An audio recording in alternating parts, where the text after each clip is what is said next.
بسم اللہ الرحمن الرحیم۔ السلام علیکم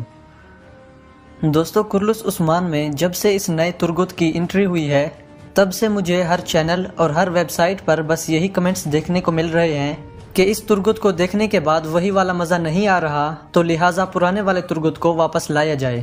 اس کے علاوہ آج کی ہمارے اس ویڈیو میں ہم بات کریں گے کہ کیا ہمیں پرانے ترگت کی جگہ پر بس یہی ترگت دیکھنے کو ملے گا، یعنی کیا اس نئے ترگت کے بعد ہمیں اصل والا ترگت نہیں دکھایا جائے گا، یا پھر اس کی بھی انٹری ہوگی؟ اگر ہوگی تو پھر کب؟ دوستو، آج میں آپ کو انہی سوالوں کی مکمل تفصیل دینے جا رہا ہوں، اور اس نئے ترگت کے حوالے سے آپ کو جتنے بھی سوالات تنگ کر رہے ہیں، انشاءاللہ آج کی ہماری اس ویڈیو میں آپ کے سارے ڈاؤٹس ختم ہو جائیں گے۔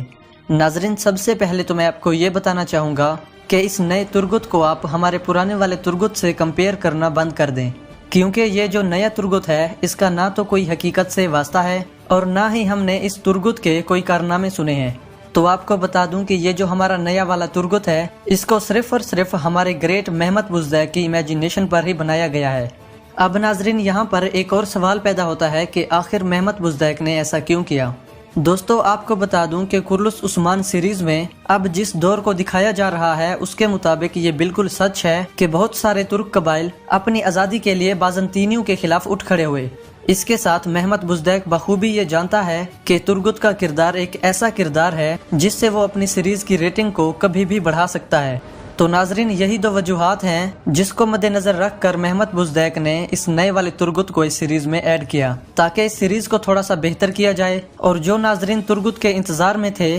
جب تک اصل والا ترگت نہیں آتا وہ اس ترگت سے انٹرٹین ہوتے رہیں۔ اس کے بعد اس سیریز میں کچھ عرصے کے بعد عثمان بے آہستہ آہستہ تمام قبائل کو اکٹھا کریں گے اور پھر اس طرح سے وہ ایک بڑی طاقت بن جائیں گے۔ اس کے علاوہ اگر ہم بات کریں اس ترگت کے کردار کے ختم ہونے پر، تو اس حوالے سے بات بالکل صاف ہے کہ جیسے اس کا نہ تو حقیقت سے کوئی واسطہ ہے اور نہ ہی تاریخ میں کوئی ذکر، تو یہ کردار تب ختم ہو سکتا ہے جب محمد بزدیک چاہیں، کیونکہ یہ نیا والا ترگت آیا بھی محمد بزدیک کی مرضی سے تھا اور جائے گا بھی اسی کی مرضی سے۔ اس کے برعکس اگر ہم اپنے پرانے ترگت کی بات کریں تو دوستو اس کا حقیقت سے بھی بہت بڑا واسطہ ہے اور اس کی تاریخ میں بھی بہت بار ذکر ہے، اور تاریخ کے مطابق عثمان بے کے دور میں اس پرانے ترگت کا جو سب سے بڑا کارنامہ ہے وہ ہے ایناگول کی فتح۔